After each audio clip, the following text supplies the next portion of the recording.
तो हेलो भाइयों, आज एक बार फिर आपका स्वागत है अपने YouTube channel one shot study में।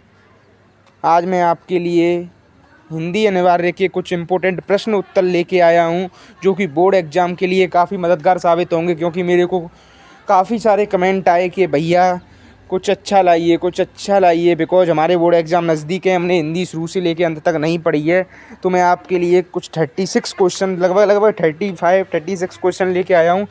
इसमें से 4 to 5 क्वेश्चन एग्ज़ाम में आना लगभग कन्फर्म ही है। चाहे मैं स्टेट बोर्ड की बात करूं, चाहे मैं अदर बोर्ड की बात करूं, चाहे वो CBSE बोर्ड हो, चाहे कौन सा भी बोर्ड हो, लगभग 4 to 5 क्वेश्चन आना कन्फर्म है।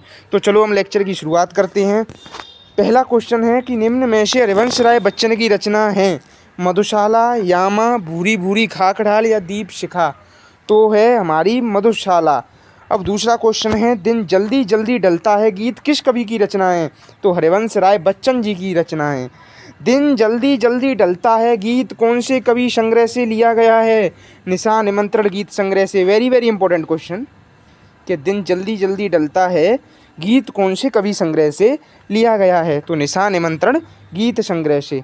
जग जीवन का भार का क्या तात्पर्य है। सांसारिक उत्तरदायित्व। सांसारिक उत्तरदायित्व मतलब संसार की जिम्मेदारी, सांसारिक उत्तरदायित्व। हमारा संसार के प्रति क्या भावना मिलती है, वही जग जीवन का भार का तात्पर्य है कि संसार का हमारे प्रति क्या उत्तरदायित्व है, या हमारा संसार के प्रति क्या उत्तरदायित्व है यह अपूर्ण संसार न मुझको भाता। कवि को यह संसार अपूर्ण क्यों लगता है।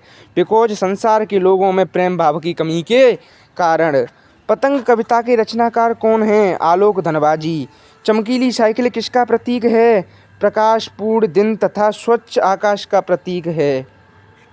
पतंग कविता में सवेरे की तुलना किससे की गई है। खरगोश की लाल आँखों से।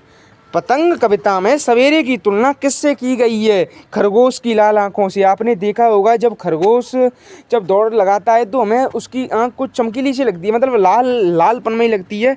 तो ऐसे ही सवेरा जब होता है तो जब सूरज उगता है तो लालपन आता है आकाश में, उसी लालपन जैसी खरगोश की आंखें दिखती हैं। तो वही क्वेश्चन है कि पतंग कविता में सवेरे की तुलना किससे की गई है। तो खरगोश की लाल आंखों से।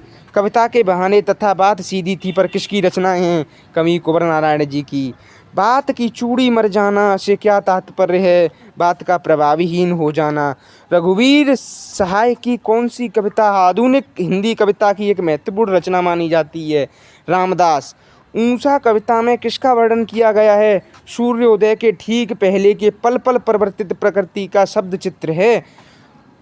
मतलब सूर्योदय जब होता है तो आपने देखा होगा कि जो सूर्य है उसके आसपास लालिमा छा जाती है, आसपास लाल लाल सा दिखाई पड़ता है। उसी का इसमें पल पल परिवर्तित क्या होता है, जैसे सूर्य का पल पल जब उगता है तब, और जब डूबता है तब, जब सूर्योदय होता है, जब सूर्यास्त होता है, तो उसके पल पल का चित्रण किया गया है। अब लाल केसर और लाल खड़िया चाक किसके प्रतीक हैं। तो आकाश में होने वाली लालिमा के प्रतीक हैं। वर्षण है मूसलाधार किसका प्रतीक है। तो वो क्रांति की भीषणता का प्रतीक है। बादल राग कविता में बादल किसका प्रतीक है। किसान के संदर्भ में उल्लास एवं निर्माण के मजदूर के संदर्भ में क्रांति एवं बदलाव का प्रतीक है। मैं बताऊं आपको, प्रतीक काफ़ी पूछ लिए जाते हैं कि ये किसका प्रतीक है। बादल राग कविता में बादल किसका प्रतीक है। ऊषा में सूर्योदय होना किसका प्रतीक है। बच्चों का खेलना, बच्चों का झिझकाना पतंग कविता में किसका प्रतीक है। तो पूछ लिया जाता है, एक ना एक क्वेश्चन जरूर आएगा। विप्लव का वीर किसे कहा गया है। बादल को। लोक मंगल की साधना के कवि के रूप में कौन प्रतिष्ठित है। तो गोस्वामी तुलसीदास जी। 18वां क्वेश्चन है, भक्तिन का वास्तविक नाम क्या था। तो भक्तिन का वास्तविक नाम लक्ष्मी बोले तो लक्ष्मण था। लोग इंद्रसेना को क्या कहते हैं। मेढक मंडली कहकर पुकारते थे लोग। गुनाहों का देवता कौन से लेखक की रचना है। गुनाहों का देवता धर्म भारती की रचना है। चांद सिंह का गुरु कौन था। चांद सिंह का गुरु बादल सिंह था। इस चैप्टर का मेरे को नाम कमेंट में ज़रूर बताएं, मैं आपका इंतज़ार करूंगा। गाँव भयासु शिशु की तरह क्यों काँप रहा था। मलेरिया और हैजे के कारण। डॉक्टर भीमराव अंबेडकर के अनुसार कौन कौन से तत्व आदर्श समाज में अनिवार्य हैं। समानता, स्वतंत्रता और लघुता।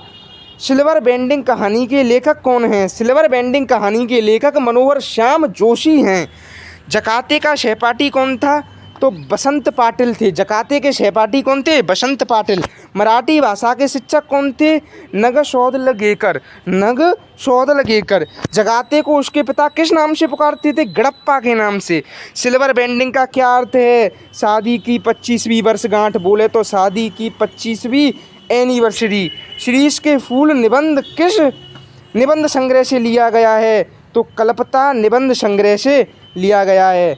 इसमें से जो मैंने आपको ये 29 लगभग 29 क्वेश्चन करा चुका हूँ, इसमें से लगभग नहीं तो 2 से 3 क्वेश्चन तो ज़रूर पूछे जाएंगे और आगे के क्वेश्चन भी काफ़ी इंपॉर्टेंट हैं, तो लेक्चर के अंत तक ही बने रहें। प्रश्न नंबर 30, अतीत में दबे पाँव हिंदी गद्य की किस विधा की का पाठ है? तो यात्रा, वृत्तांत और रिपोर्टाज का मिश्रित रूप है। मोहनजोदड़ो का क्या अर्थ है? मोहनजोदड़ो का अर्थ है मुर्दों का टीला। सिंधु सभ्यता का सबसे बड़ा व समृद्ध नगर कौन सा था? सिंधु सभ्यता का सबसे बड़ा व समृद्ध नगर कौन सा था? तो मोहनजोदड़ो। वेरी इंपॉर्टेंट क्वेश्चन कि सिंधु सभ्यता का सबसे बड़ा व समृद्ध नगर कौन सा था? तो मोहनजोदड़ो। एंकर बाइट का क्या अर्थ होता है? कथन। एंकर बाइट का होता है कथन। जब एंकर, आपने सुना होगा कि टीवियों में प्रसारण जो एंकर करते हैं वो एंकर बाइट उनको बोल देते हैं, तो वो क्या कर समझाते हैं? कथन।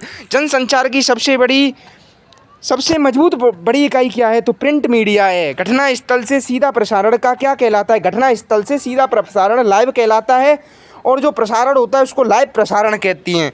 शब्दकोश किसे कहते हैं? शब्दों की व्याख्या तथा स्पष्टीकरण को शब्दकोश कहलाता है। Important question, very important question. अब हमारा लेक्चर होता है समाप्त। अंत तक बने रहने के लिए धन्यवाद। चैनल को सब्सक्राइब करें, लाइक करें और ज़्यादा से ज़्यादा शेयर करें, आगे का इंतजार करें। Thank you. Keep study on board.